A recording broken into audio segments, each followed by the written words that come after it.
I'm really excited, though. We actually get to bring up our first guest speaker right now, and she's a dynamite, and I have the pleasure of being able to introduce her. So Tina Vasquez, she's a dynamic strategist, institution builder, and advocate for equitable cultural transformation. With over 15 years of experience, she's empowered individuals and organizations to create adaptive, equity-driven frameworks, fostering sustainable change across all industries.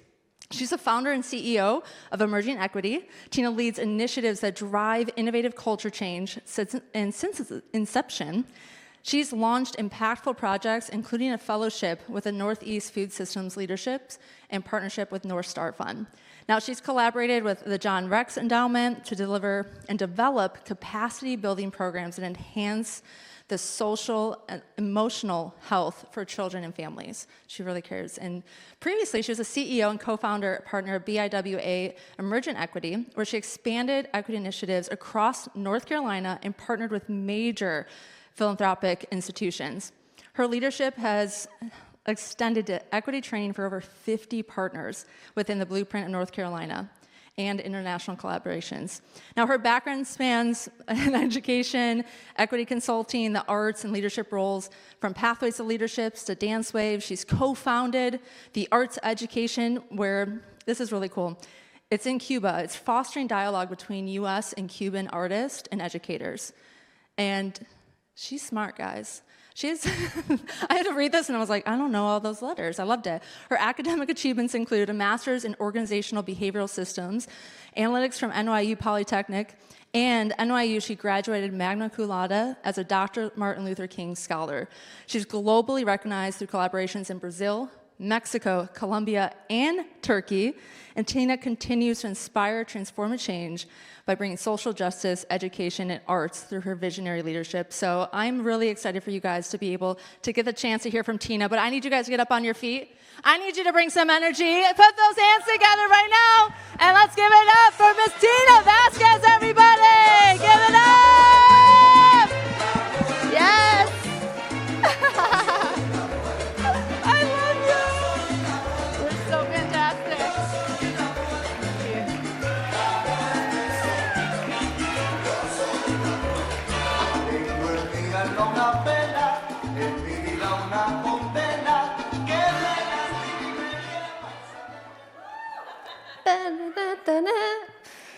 Wow, thank you. It's so weird to hear your life through someone else's words. Wow. I'm so grateful to be here, y'all. But it's been a journey, okay? It's been a journey. Have you ever been on a journey for so long that you're like, how did I get here? Why am I here? Yeah?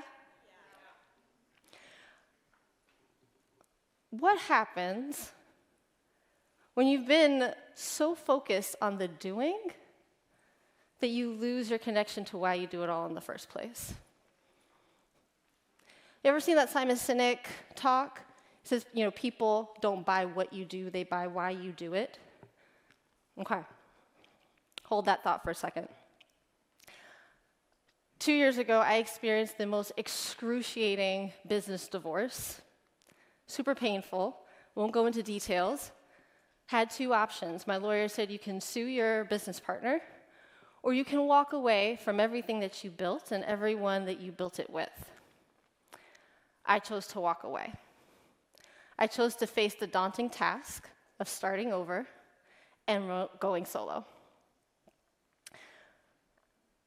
I left on a Friday, and then Monday, the entire staff asked me for a job, and 80% of our clients asked if I would take them on.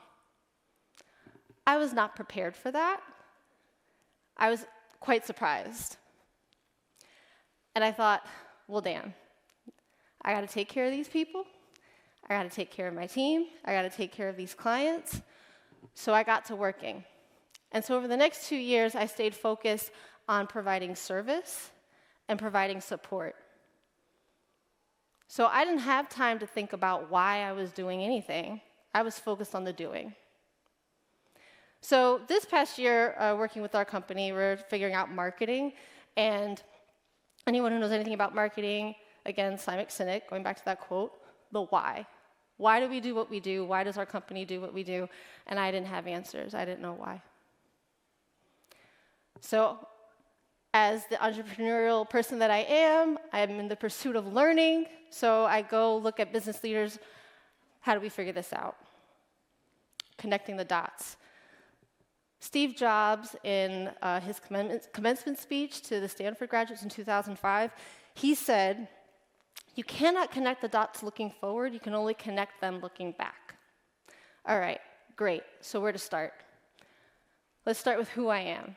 So I'm a first-generation American. My parents, Puerto Rican, Jamaican, and Cuban. I'm a dancer, as you all know. Artist turned consultant who runs a consulting firm who focus on social equity. And we'll get into what that means later, but basically helping organizations do right by their people and right by their mission. Good for now? Okay, cool. So, all right, that's a lot to unpack. And a lot of people often don't even know where to place me, because I'm what some people might call racially or ethnically ambiguous or androgynous. People don't know where I come from. People don't understand my life path. They're like, wait a minute, you're a dancer, but you're a consultant? Wait, what? And then if we add a few more generations to my background, I'm also West Indian, I am West African, I am German, Eastern European Jewish. Basically, I am the world and the world is me. I belong everywhere, and I also belong nowhere. And growing up with the way I look and my identity and my background, that meant I wasn't Black enough, I wasn't Latin enough, I wasn't American enough. Basically, I just was not enough, period. So to cope with the feeling of not being enough, I decided to serve. Because if I couldn't belong, then at least I could be useful. Yeah? So my first act of service was to my parents. My parents had a very tumultuous marriage, and considering all of the places that we are from, mediating between the two of them was like working at the United Nations, okay? I'd have to have individual conversations with each parent. Then we'd have to have pre-negotiated terms of engagement for conversation and dialogue, okay?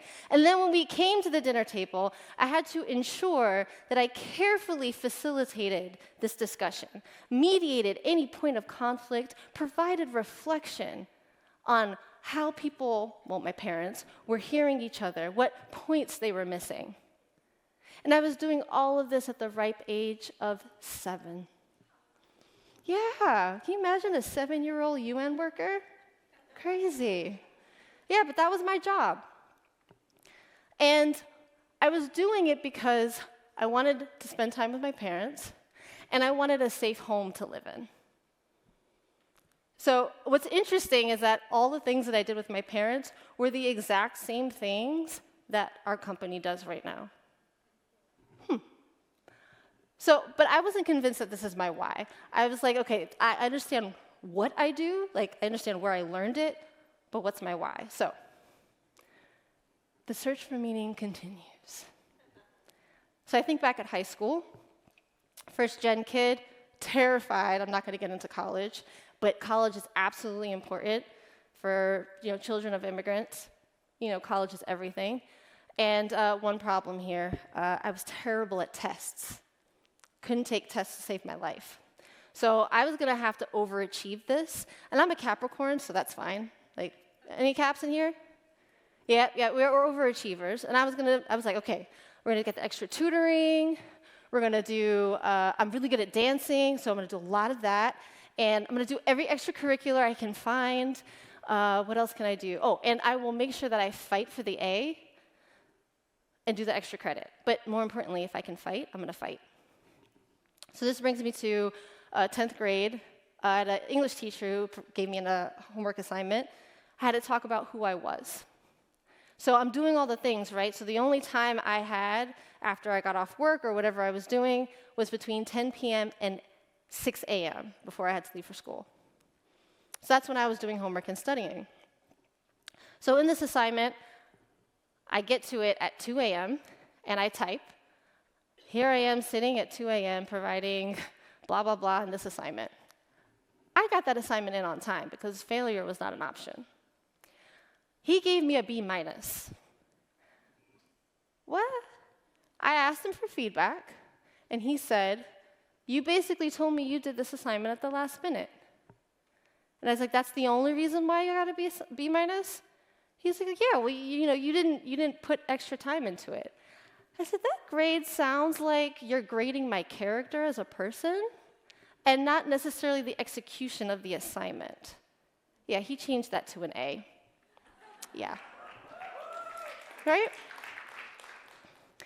So I would find myself in a similar situation in grad school, and I got a B this time. And I accepted it.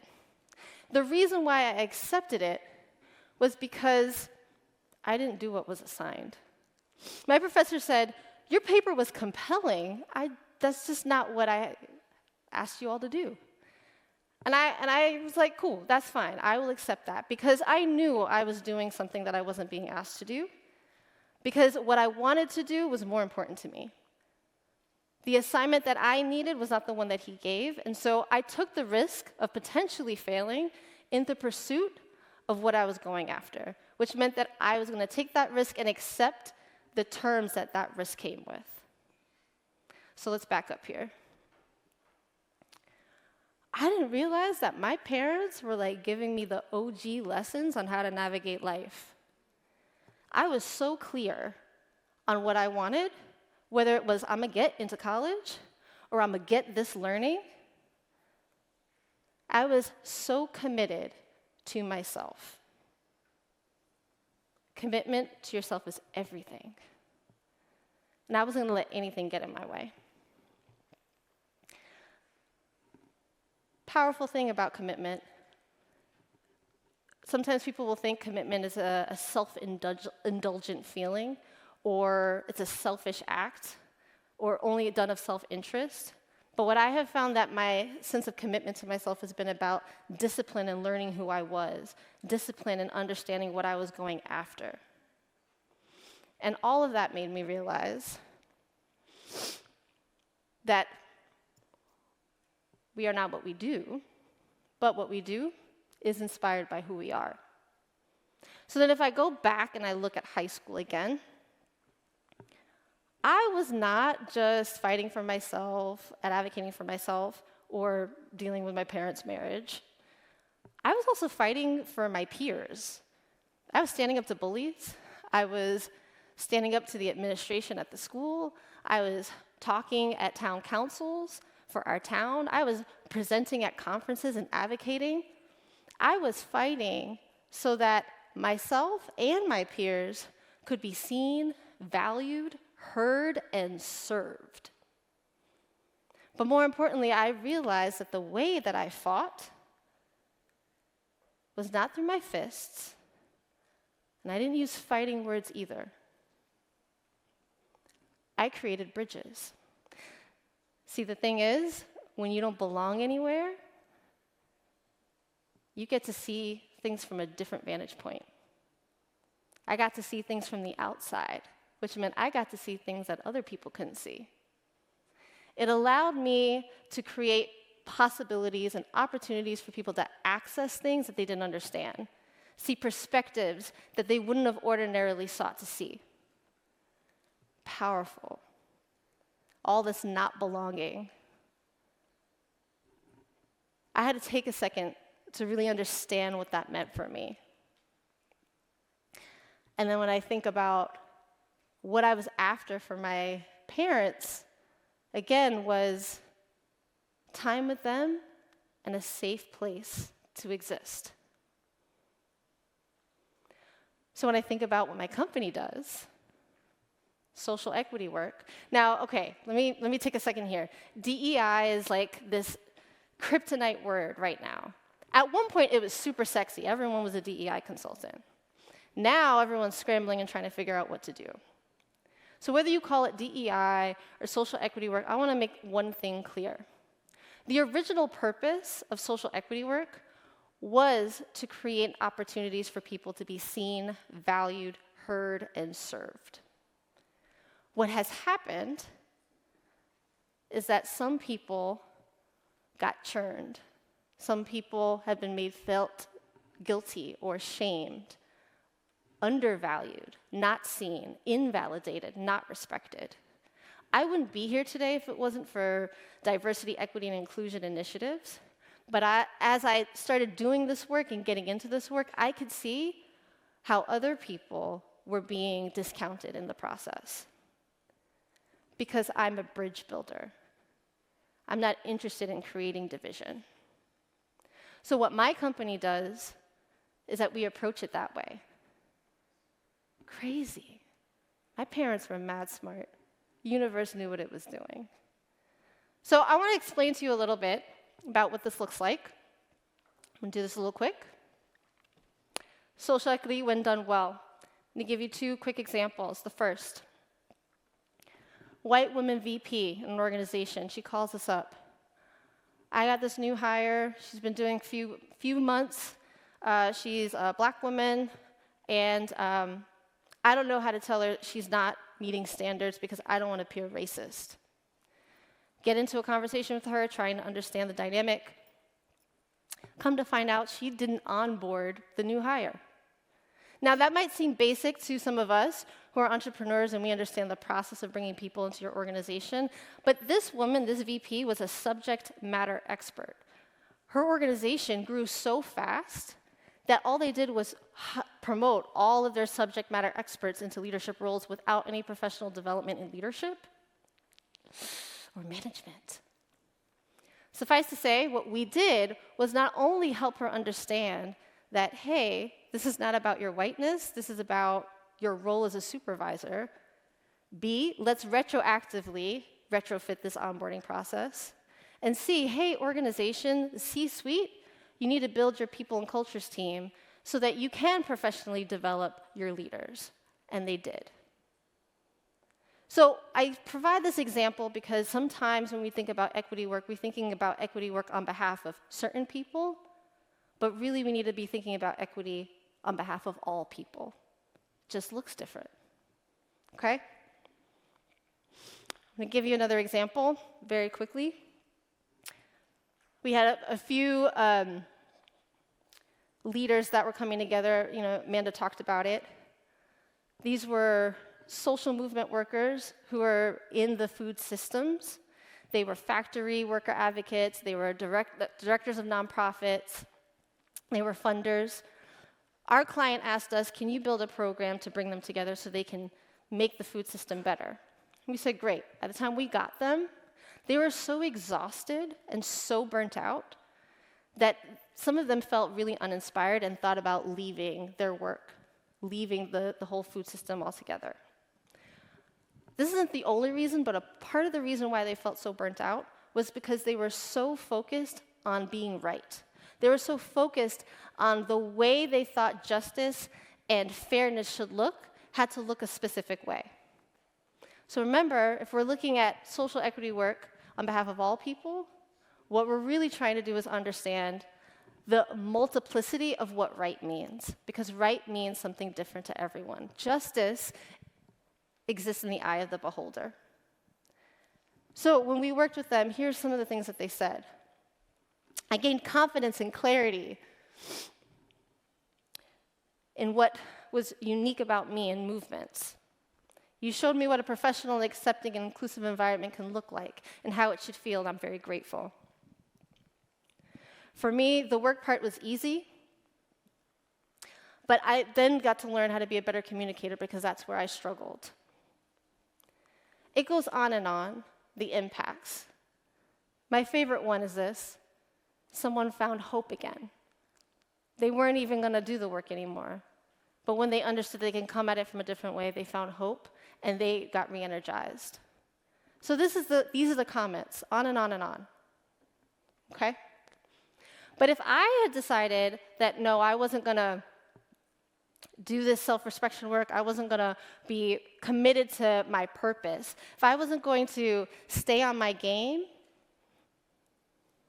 none of this would exist. My team wouldn't exist. These leaders wouldn't have had the program. Their communities would have lost their leadership. And where would their communities be? So, if I take all of this and I multiply it by our global partners, our national partners, our regional partners, our local partners, what do we get? That's impact. Some serious impact. So you mean to tell me that my parents, as crazy as that situation was, allowed me to have the opportunity to get up every day to create safe environments for people to be seen, valued, heard, served, and then help them serve others? What? Who knew that my why had lived in me all along? So with that, I offer to you, if you stay on your grind, you be about your why will always come and find you. And I thank you. All right, give it up for Tina!